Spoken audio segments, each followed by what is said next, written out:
तो हम बात कर रहे थे कि क्या से क्या अरविंद केजरीवाल हो गए। शर्तों के साथ उन्हें सुप्रीम कोर्ट से जमानत मिली है।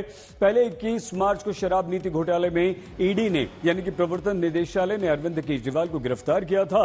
फिर 26 जून को सीबीआई ने केजरीवाल पर शिकंजा कसा, जहां बीजेपी ये कह रही है कि ऐसे मुख्यमंत्री का क्या फायदा जो सीएम ऑफिस ही ना जा सके, और उन्हें जमानत मिली है, क्लीन चिट नहीं।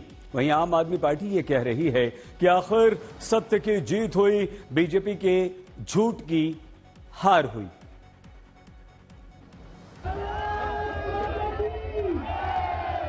ऊपर वाले ने मेरे को रास्ता दिखाया, ऊपर वाले ने मेरे को ताकत दी।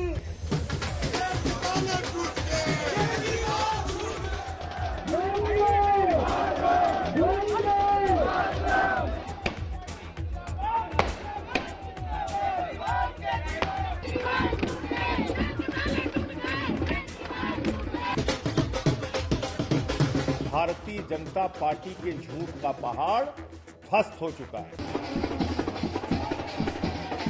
मुजरिम है केजरीवाल, फाइल पर साइन नहीं कर सकते, दफ्तर नहीं जा सकते। केजरीवाल जी ने कुछ गलत तो किया नहीं।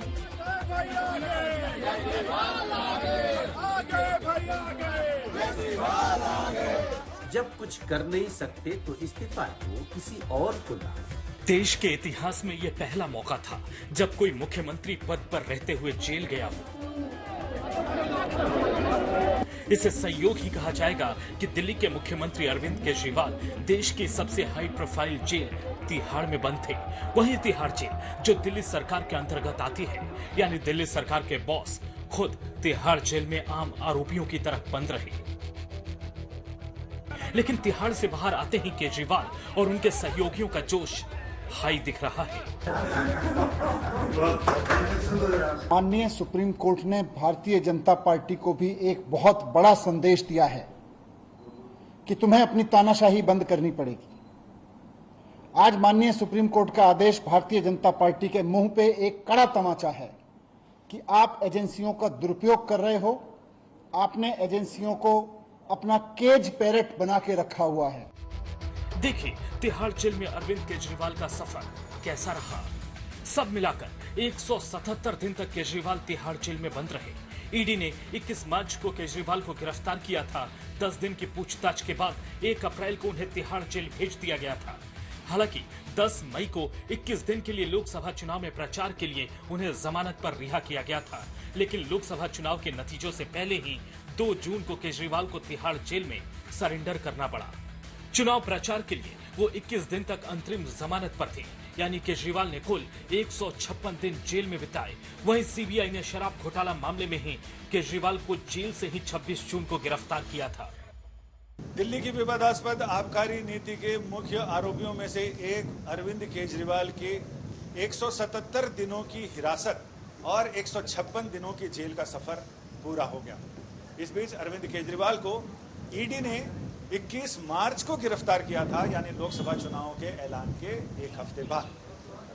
अरविंद केजरीवाल को लोकसभा चुनाव में प्रचार के लिए सुप्रीम कोर्ट ने 21 दिनों की अंतरिम जमानत पर रिहा किया था और उन्हें चुनाव प्रचार करने के लिए जाने दिया।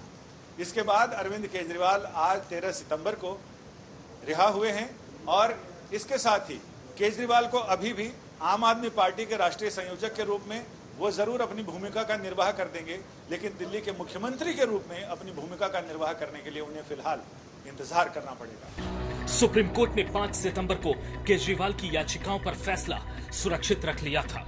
तभी से आम आदमी पार्टी दावा कर रही थी कि इस बार केजरीवाल को जमानत मिल जाएगी। लेकिन सवाल है कि आम आदमी पार्टी को तो अपना संयोजक आज मिल जाएगा, लेकिन दिल्ली सरकार को मुख्यमंत्री कब तक मिल पाएगा? जहां तक पॉलिटिकल एंगेजमेंट का सवाल है, असाइनमेंट का सवाल है, उस पर कोई जो है रोक टोक नहीं है। वो कन्वेनर के तौर पे, पार्टी के मुखिया के तौर पे वो काम करते रहेंगे और प्रचार भी करेंगे। लेकिन जहां तक एक कंडीशन उन्होंने कहा है कि इस केस के संदर्भ में जो है वो कोई बयान नहीं देंगे, वो एक कंडीशन जो है कोर्ट ने इम्पोज किया है। इसे शराब घोटाला मामले में आम आदमी पार्टी के 2 बड़े नेता मनीष सिसोदिया और संजय सिंह भी लंबे समय तक तिहाड़ जेल में बंद रहे हैं। हालांकि फिलहाल दोनों जमानत पर बाहर हैं। शराब घोटाला केस में केजरीवाल पर ईडी का आरोप है कि जिस शराब नीति से शराब कंपनियां और कुछ लोगों को फायदा पहुंचाकर घोटाला हुआ, उस नीति को ड्राफ्ट करने में केजरीवाल भी शामिल थे। ईडी के मुताबिक केजरीवाल 2 तरीके से मनी लॉन्ड्रिंग के आरोपी हैं। साथ ही ईडी मानती है कि केजरीवाल ने 100 करोड़ की मांग भी की थी। वहीं आम आदमी पार्टी पर गोवा विधानसभा चुनाव में रिश्वत के 45 करोड़ रुपए से प्रचार का भी आरोप है। इस मामले में नवंबर 2023 से मार्च 2024 तक ईडी ने केजरीवाल को 9 समन भेजे थे, लेकिन समन से पहले संजय सिंह और सिसोदिया की गिरफ्तारी पर सवाल उठाते केजरीवाल ये लगातार कहते थे कि जेल जाना क्रांतिकारी कदम है। आपको अच्छा वकील हम देंगे, आपको जेल से वापस लेके हम आएंगे। हो सकता है 7-8 महीने, पिछली बार मैंने कहा था 4 महीने, अब 7-8 महीने हो सकता है। 7-8 महीने रहना पड़े जेल में, इससे फालतू ये कुछ नहीं कर सकते। लेकिन एक बात याद रखना, जैसे आज भगत सिंह का नाम पूरी दुनिया याद रखती है, ये वो मौका है भारत के इतिहास के अंदर जब आपका नाम भी याद रखा जाएगा, जो लोग अभी जेल में। जहां आम आदमी पार्टी लगातार दावा कर रही है कि बीजेपी ने केजरीवाल को राजनीतिक साजिश के तहत फंसाया है, वहीं बीजेपी कह रही है कि बोया पेड़ बबूल का तो आम कहां से होए। लोगों का अरविंद केजरीवाल जी के प्रति बहुत प्यार है। लोगों का प्यार भगवान राम की, हनुमान जी की कृपा और देश के संविधान का कवच, ये तीनों अरविंद केजरीवाल जी के साथ हैं। और जब तक लोगों का प्यार अरविंद केजरीवाल जी के साथ है, जब तक भगवान राम की, हनुमान जी की कृपा अरविंद केजरीवाल जी के साथ है, जब तक देश के संविधान का रक्षा कवच अरविंद केजरीवाल जी के साथ में है, केजरीवाल जी जैसे कट्टर ईमानदार आदमी का कोई कुछ नहीं बिगाड़ सकता। यह बात आज साफ हो गई। भ्रष्टाचारी कट्टर बेईमान अरविंद केजरीवाल को कंडीशनल बेल मिली है। कुछ पहलू आज का जो आदेश आया है उसको आपके समक्ष रखना बेहद जरूरी है। और यह कहना गलत नहीं होगा, जेल वाला सीएम अब बेल वाला सीएम हो गया है। तिहाड़ से जमानत पर बाहर आने के बाद आम आदमी पार्टी और बीजेपी में जुबानी जंग जारी है, क्योंकि करीब 6 महीने बाद दिल्ली में विधानसभा चुनाव होने हैं। लेकिन बीजेपी राजनीतिक अस्थिरता के बीच दिल्ली में राष्ट्रपति शासन की गुहार लगा रही है। ऐसे में सवाल है कि क्या केजरीवाल अपना बचा हुआ कार्यकाल पूरा कर पाएंगे? संजय शर्मा के साथ पंकज जैन, दिल्ली आज तक।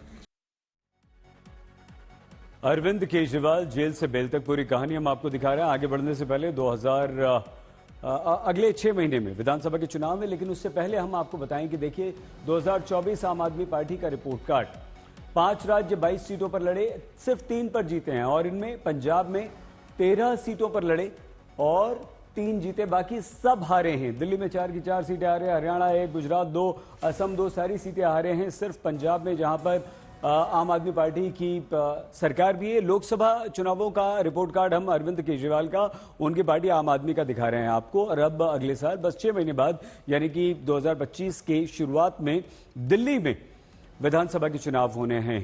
तो बीजेपी ने अरविंद केजरीवाल के स्वागत में जो जमकर आतिशबाजी हुई है उस पर सवाल उठाए।